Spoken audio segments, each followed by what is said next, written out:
பாம்பை அடிப்பதால் நாகதோஷம் ஏற்படுமா? இந்த பதிவில் நாம் காணலாம். அதற்கு முன்பு நமது சேனலை சப்ஸ்கிரைப் செய்யுங்கள்.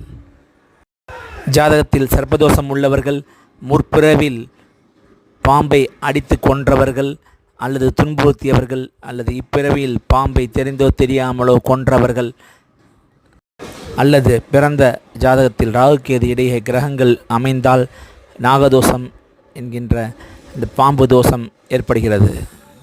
காலதாமதமான திருமணம் நடந்தாலும் கணவன்மனைக்குள்ளே பிரச்சனை போன்ற பல இன்னல்கள் இந்த நாகதோஷத்தினால் ஒருவருக்கு ஏற்படுகிறது. இதை நாம் போக்குவதற்கான பரிகாரம் என்ன என்று நாம் பார்க்கலாம். ஸ்ரீ காளகஸ்தி அல்லது திருப்பாம்புரம் அல்லது கீழ்பெரும்பள்ளம், திருநாகேஸ்வரம் போன்ற ஸ்தலங்களுக்கு நாம் சென்று பால அபிஷேகம் மற்றும் அர்ச்சனை செய்யும் பொழுது இந்த நாகதோஷம் இருந்து நமக்கு கொஞ்சம் நிவர்த்தி கிடைக்கின்றது.